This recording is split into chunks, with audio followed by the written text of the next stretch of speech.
Maneno haya yote ambayo tumeyasema leo, Baba, tunaomba yao ya manufaa kwetu katika maisha yetu ya Ukristo.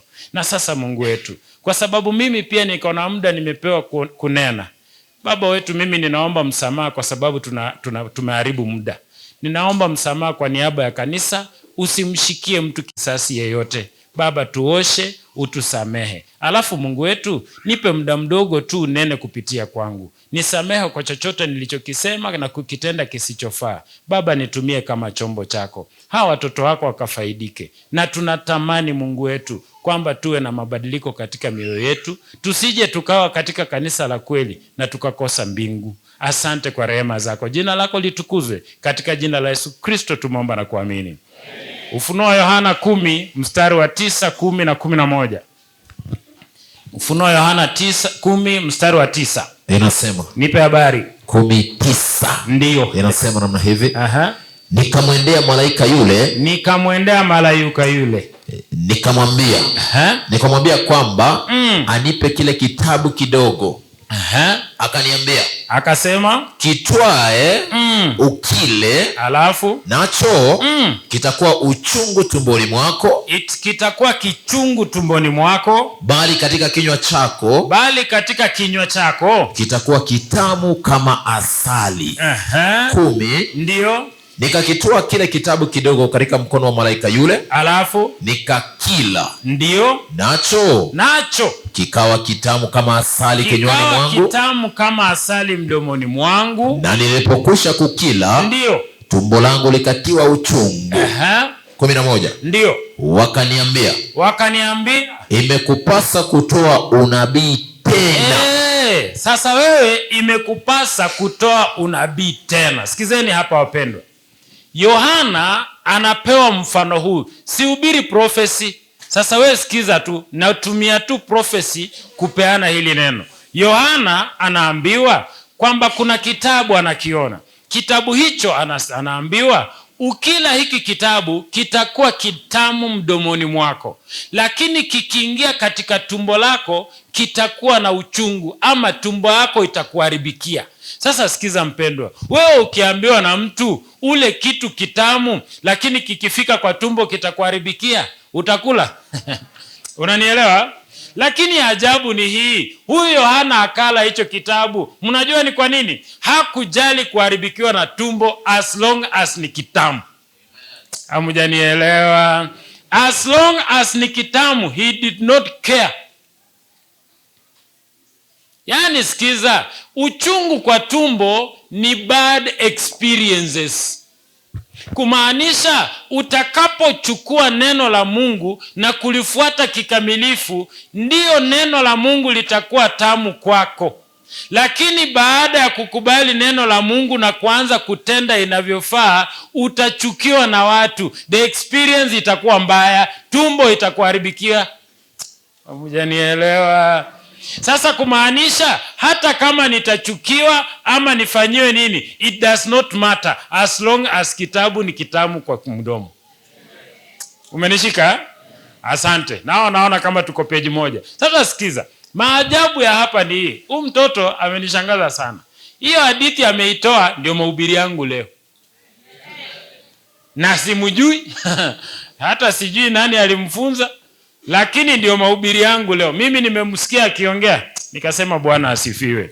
Sasa sikia wapendwa, Yesu alipokuja akaketi na wanafunzi miaka 3.5. Yesu, sikia hapa, akanena na wanafunzi kwa muda huu wote akawafunza. Kumbuka kwamba kukaa na Yesu muda huu wa miaka 3.5 ilikuwa ni wakati mtamu sana. Ilikuwa ni wakati walipenda sana, until Yesu alienda msalabani. Alipotundikwa msalabani, kitabu kikawaharibikia tumboni. Hamjashika? Sasa kumbe experience yao ikawa mbaya, wakaenda wakajificha kwenye nyumba. Walipojificha kwenye ile nyumba, Yesu mwenyewe kaenda mbinguni akashuka tena. Yesu aliposhuka akaenda kwenye hiyo nyumba. Mpendwa, nifungulie Luka 24. Soma mstari wa 23 mpaka 27. Inasema Yesu alipokutana na hawa watu, kuna vitu vinatendeka. Walikuwa na a bad experience. Kwa nini? Kwa sababu kwa muda wameishi naye na wamesikia mambo yakiwa matamu, lakini sasa wanakutana na Yesu. Nipe habari. 24:23 Luka. Ndio. Wasiuone. 22 nasema, tena wanawake kadha wa kadha wa kwenu ndio walitusitusha kaburini asubuhi na mapema, alafu wasiuone mwili wake. Wakaja wakasema ya kwamba wametokewa na malaika waliosema kwamba yu hai. Na wengine waliokuwa pamoja nasi ndio walikwenda kaburini wakaona vivyo hivyo kama wale wanawake walivyosema, alafu ila yeye hawakumuona. Alafu akawaambia, enyi msiofahamu. Sasa sikia, Yesu wanatembea naye, wanampea hadithi ya mambo yaliyotokea ya kifo chake. Yeye mwenyewe wanampigia story vile kulikuwa na yeye ndiye aliuawa, hawana habari ni yeye. Sasa wanampigia story, alafu wanamwambia vile kila kitu kilitendeka. Yeye akawaambia nini mtumishi? Akawaambia, enyi msiofahamu, wenye mioyo mizito ya kuamini ndio yote walioyasema manabii. Je, haikumpasa Kristo kupata mateso haya na kuingia katika utukufu wake? Ndio. Akaanza kutoka Musa na manabii wote, akawaeleza katika maandiko yote mambo yaliyomhusu yeye mwenyewe. Sasa hebu niwaulize wapendwa, hawa wanafunzi Yesu anaenda wamejificha kwenye nyumba, ni wangapi? Kanisa ni wangapi? 10 na ngapi? 11. Kwa nini? Kwa sababu mmoja wao amefanya nini? Amefiatuka, sawa? Sasa kumbe wanafunzi ni 11. Nafikiri mlisikia hadithi ya mtoto, ndugu za ya Yusufu ni wangapi? 11. Ingawa pengine Benjamini hakuwa wakati ule, lakini tunajumlisha tu tunasema 11. Sasa kumbe akapata hao 11 wako katika nyumba. Sasa hao 11 akaanza kunena nao. Mstari wa 30 inasema, ikawa alipokuwa ameketi nao chakulani, ndio alitoa mkate akaubariki, alafu akaumega akawapa. Yakafumbuliwa macho yao, ndio wakatambua. Kisha akatoweka mbele yao. Sasa kumbe unajua Biblia ina mambo ya ajabu sana. Inasema akamega mkate akawapa, wakala huo mkate wakafumbuliwa macho. Sasa mimi najiuliza, ni mkate tu haswa ama ilikuwa kitu kingine? Je, kumbe ukila mkate unaweza fumbuliwa macho? Mstari wa 32 mtumishi inasema, akawaambia, ndio wakaambiana samani, je, mioyo yetu haikuwaka ndani yetu hapo walipokuwa wakisema nasi njiani, alafu na kutufunulia maandiko? Wakaondoka saa ile ile. Sasa niulize, ni mkate upi ulifunuliwa kwao? Kanisa, ni mkate upi ulifunguliwa kwao? Ni maandiko. Hii kanisa ni SDA. Nashangaa. Si hiyo kitu imesomwa tu saa hii. Sikizeni bwana, si hata mni encourage. Mbona mnamcheki na macho kavu hivi bwana? Mni encourage tu hata ka amen tu. Na ukiona ni kama amen huwezi sema utakuwa mtu wa Sunday, nitumie kwa WhatsApp. Niandikie amen zangu zenye ukiona nimetoa point unaandika amen mpaka zijae. Alafu click send. Hata nyinyi kwa mko hapa hamwezi hata changamka. Na mko na uniform ya church budget. Sikia. Sasa tumejua kwamba kumbe Mungu Yesu alikuwa anawafunulia hawa watu maandiko. Sasa alipowafunulia maandiko wakachomwa mioyo yao, kumaanisha badiliko likatokea katika mioyo. Na unajua wakatoka saa hiyo hiyo. Kumbe wale watu, 36 kwanza ndio nijazilie hii point. 36 inasema, na walipokuwa katika kusema habari hiyo, yeye mwenyewe alisimama katikati yao, ndio akawaambia, amani iwe kwenu. Amani iwe kwenu. Wakashituka wakaogopa sana, wakidhani kwamba wanaona roho. Akawaambia, ndio, mbona mnafadhaika? Na kwa nini mnaona shaka mioyoni mwenu? Sasa hebu sikizeni wapendwa, hawa jamaa tumbo limekuwa limewaharibikia, lakini kitabu kilikuwa kitamu kwa miaka 3.5. Sasa walipofika hapa wako na bad experience, bwana wao amekufa, lakini alipofufuka, kumbuka kitu, alipowapata katika hali hii, Yesu hakufanya kitu kingine, aliwafungulia Bible study. Hamjanielewa? Kumbe watu ambao wamesononeka katika mioyo, kitu cha kuwa revive ni Bible study. Kumbe watu ambao wameanguka katika Ukristo, the best thing to revive them ni nini?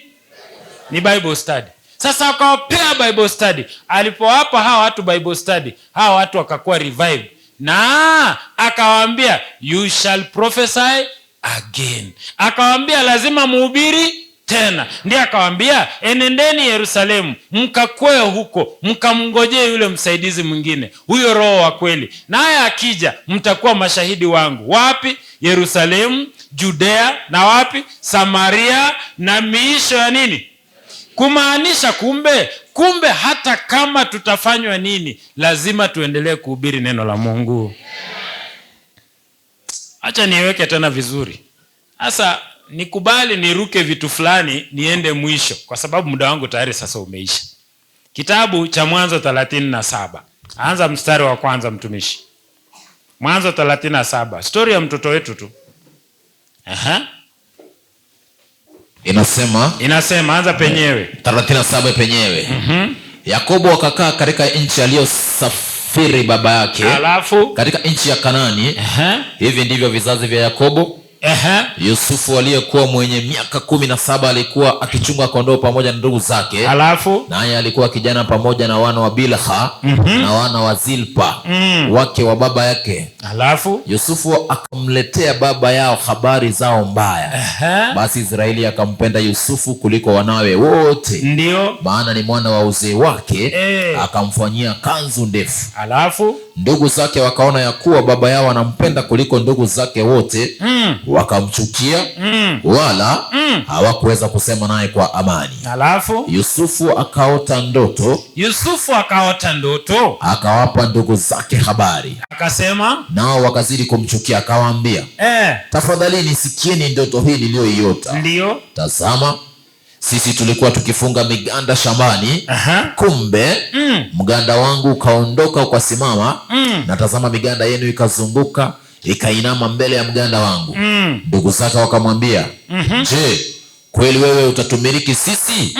Nawe utatutawala sisi?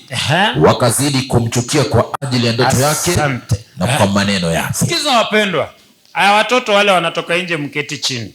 Wazazi wale unaona ile benchi iko nyuma, mtoto hastahili kupita hapo. Kama sisi wazee break zetu bado ziko sawa, huyu mtoto si break yake iko sawa kabisa.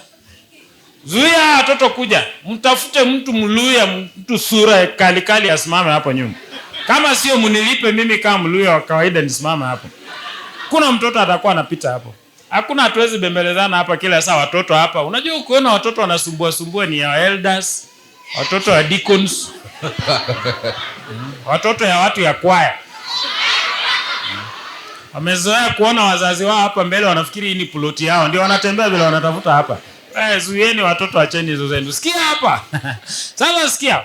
Tumejua kwamba kumbe Yusufu alikuwa na ndugu wangapi? 11, sawa? Sasa hao ndugu 11, kwa sababu yeye alikuwa the new boy on the blocks, hakupendwa. Alafu Yusufu akaota ndoto, akaona vision. Alipoona hii vision, akalipoona hii ndoto, akaona ndugu zake wanakuja kumuinamia. Sasa sikia, kumbe the 11 watakuja kuinamia the one. Hamjanielewa? So nakumbuka tumeongea juu ya 11 apostles wanainamia nani? Yesu, si ndio? Sasa kumbe the 11 wanakuja kumuinamia huyu jamaa. Kumaanisha Joseph was a form of Christ. Sasa sikia. Huyu jamaa siku moja mzazi akamwambia fanya hivi. Go and check on your brothers and see how they are feeding the flock. Kumbuka hawa ndugu wa Yusufu, they are his brothers, same father, different mothers. Shika hiyo. Same father, na mnajua wanawake ni nini kwa Biblia? Hamjashika hii point. Kumbe ni same father lakini different. Na mbona Yusufu anachukiwa? Hebu fikiria. Do you know why anachukiwa? Because he keeps his father's commandments and he has the spirit of prophecy. Kama hukushika, ujitayarishe ubatizo. Sikia. Yusufu anachukia kwa sababu anatii amri ya baba na ako na ushuhuda wa nani? Wa Yesu. Na ako na spirit of prophecy. Sasa kwa sababu hiyo anachukiwa. Lakini Mungu akamwambia, wewe fanya hivi. Juu wewe ndio uko na ukweli. Baba akasema, juu wewe ndio uko na ukweli, nenda waone wale wengine vile wanavolisha kondoo. Nenda ukawafunze, nenda ukawaangalie. Alipokuja wakamuona, hawakufurahia kumuona. Sikia mpendwa, walipomuona wakasema, angalia yule muotaji. Na akifika hapa lazima tumcheze. Wakamshikisha kifaiba, yaani wakamshikisha kinyama. Nafikiri watu wa Eastlands mnaelewa na maanisha nini. Kama wewe ni mzee ni sawa, wewe tulia hapo. Wakamshikisha kinyama mtu wangu. Alafu sikia, wakasema sasa wacha tuone kama ndoto yake itatimia.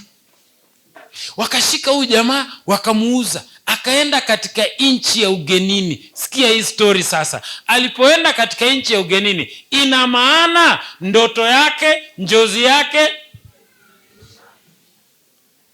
Sasa when his dream failed, when his vision failed, when his prophecy failed, they laughed at him. Wakamchekelea juu profesi yake imeanguka. Alafu Yusufu alipoenda ugenini akauzwa kule, ameuzwa na nani? Na ndugu zake. Ndugu zake wakawa nani? Wa baba yake, lakini different mothers. Sasa kumbe ilivyoanguka akaenda kule, sikia. Amunisikize vizuri. Alipoenda kule ni nini ilimfanyikia? Alienda huko, the experience yenye ilikuwa nayo ilikuwa bad experience. Yusufu alikaa na baba yake, a nice sweet experience. Kitabu kilikuwa kitamu kwenye mdomo. Lakini njozi yake ilipoanguka, profesi yake ilipofail, kitabu kikawa kichungu kwenye tumbo lake. Ndipo Yusufu akaenda. Na unajua huko alikuwa anang'ang'ana na nini? He was struggling with a woman, a harlotry woman who was trying to make him lie with him. Amujanishika. Kumbe alikuwa anang'ang'ana na a harlotry woman. Sasa si mama yake, harlotry woman. Yusufu alikuwa anapigana na harlotry woman. Asikiza hapa sasa. Watu wa Mungu waliprofesi wakasema 1844 Yesu anakuja. Lakini sikiza nini nikawatendekea? Hakuja. They had a bad experience. Walipokuwa wanahubiri it was sweet in the mouth. Lakini walipofika pale ikawa Yesu hakuja. It was bitter in the stomach. Umenishika lakini? Na unajua walipokuwa wanahubiri wakachukiwa, kanisa la kweli likachukiwa. Watu wakaambia, angalieni, wacha tuone ndoto yenu kama itatimia. Wacha tuone kama prophecy yenu itatimia. Prophecy ilipokosa kutimia, watu waliwachekelea. Ni mwanyita. Mnanishika? Watu wakawachekelea. Wapendwa, kanisa la kweli linafunza prophecy. Lilipofunza prophecy, watu waliwachekelea. Na hiyo prophecy ikafail. Lakini Mungu akasema, sikizeni, you should prophesy again. Akawa encourage tena wa prophesy again. So Joseph ameenda huko. Halo Truman anataka kulala na yeye. Na Joseph akapelekwa jela. Alipokuwa jela, sikiza hapa. Alipokuwa jela, ndio mjue Joseph is a type of Christ. Ndani ya jela kulikuwa na watu wawili. Kulikuwa na mnyweshaji butler, na kulikuwa na muokaji beka. Mwenye alikuwa anatengeneza mikate anaitwa muokaji. Mwenye alikuwa ananywesha mfalme, yani wafalme wa siku hizo walikuwa wanawekewa kikombe kwa mdomo. Kasongo wa siku hiyo walikuwa wananyweshwa. Sasa sikia. Sasa huyu butler na nani? Na beka pia wakaota ndoto. Hii kama mnanielewa. Walipoota ndoto, butler na beka, mmoja akaambiwa, in 3 days wewe butler utakuwa reinstated.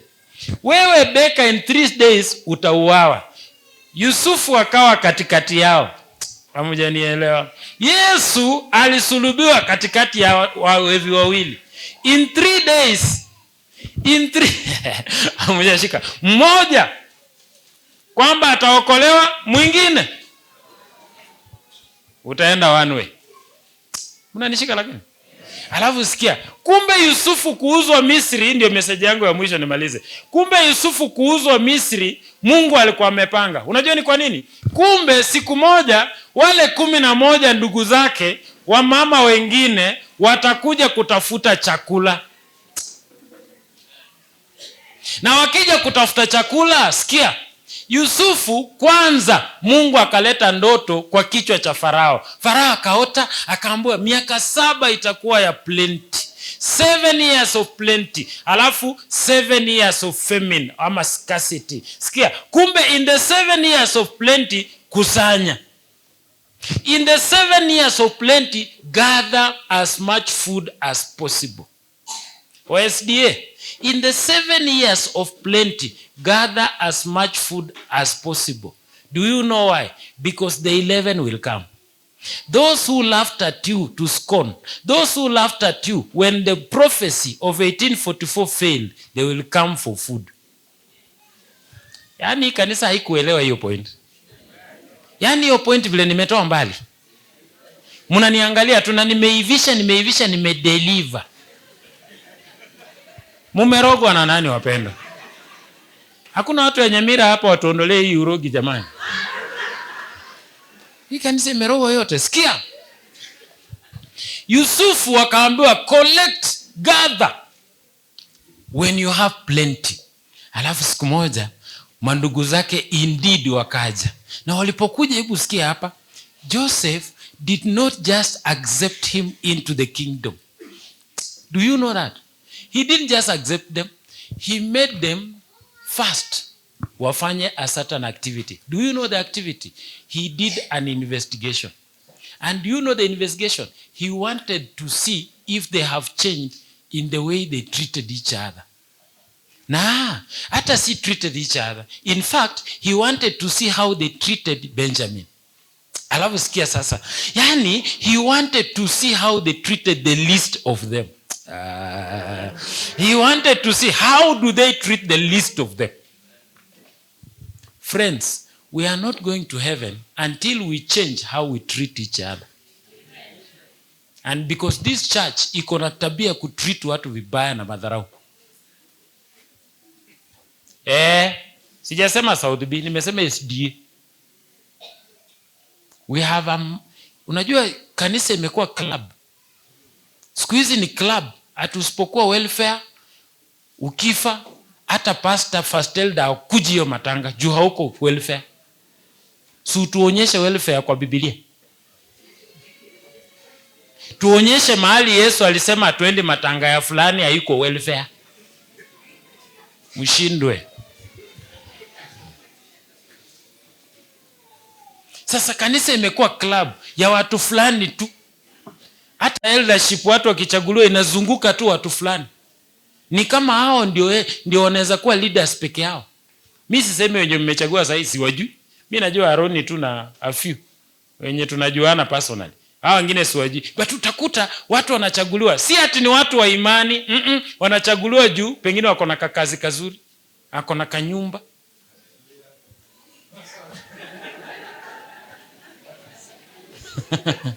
Mbona mseme amen hii point? Hii point ni kali sana. Na nimetoa mbali sana, nimetoa point imeiva imevaa suti. Wazee, hatujakosana, si mtaniita tu bado, si ndio?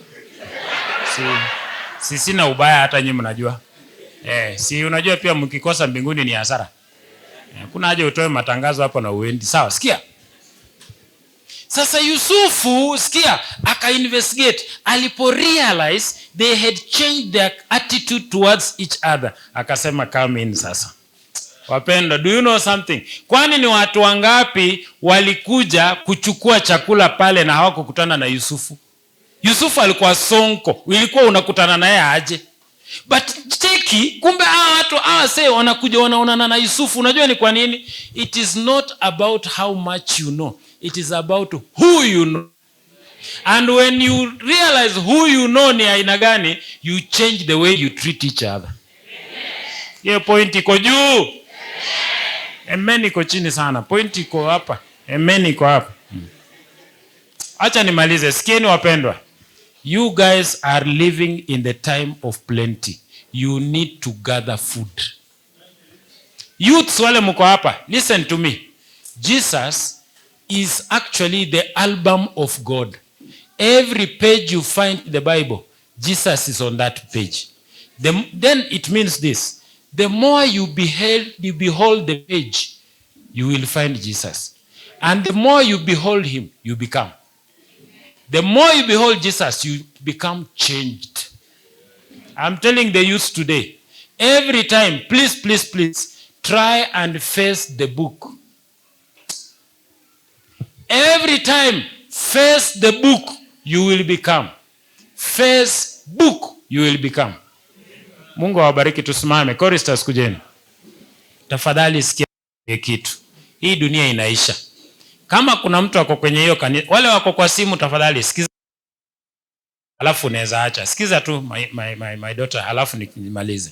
If you are in this church, but you have not surrendered to God, listen to me. The things that are happening now, hii dunia inaisha. Na sikufichi, Mungu si ati atakuhurumia juu unakuanga church. Hapana. You must make a step ya kumaccept kama mwokozi wa maisha yako and live the life yenye unaishi, uishi maisha tofauti. Only that way utaenda mbinguni. You are not going to heaven because you are in the choir. Ama wewe ni nani sijui. No. Nobody, hiyo watu mnaona hapa mbele si ati wanaenda mbinguni wote. Unless they surrender to Christ, none of them is going to heaven. I'm asking you guys, if there is anybody who feels that they want to surrender themselves to Christ, kabla niombe, tafadhali kuja. Njoo hapa mbele. Kama unataka kubatizwa, njoo hapa mbele. Usikubali kuachwa nje. Hii dunia inaisha ya huko. Tulikuwa tunasema sijui Sunday law. Hii kitu ukikuja tukwambie vitu zenye tumesoma, be so surprised. God is actually coming na hii dunia inafungwa historia yake. Ukifungiwa nje ni hasara. Na umekaa hapo ukiimba karibu na alafu ufungiwe nje, wapendwa, ni hasara. Kuna mtu kati yetu anataka kubatizwa. Kama uko miaka 13 kwenda juu, you can actually be baptized. Is there any person other than wale walikuja pia anataka kuongezeka kwa group, tumbatize Sabato ijayo? Tafadhali inua mkono tuombe pamoja. Wewe unataka kubatizwa next week, lift up your hand. Usiogope shetani kwa sababu yeye ndiye anang'ang'ana kukushikilia usihame. Ataki utoke huko kwa sababu shetani is democratic. Anataka watu wengi. Sikiza mpendwa, inua mkono wako. Surrender to Christ. You will be happy tomorrow. You will remember this day. Is there any person among us you want to get baptized? Inua mkono wako. My brother Tito, kuja karibu. Any person mwenye anataka kubatizwa, tafadhali inua mkono wako. Hatutakulazimisha, lakini remember one thing. Do not regret later when it is too late. May the Lord bless you.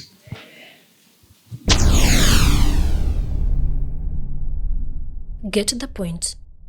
Take a step forward.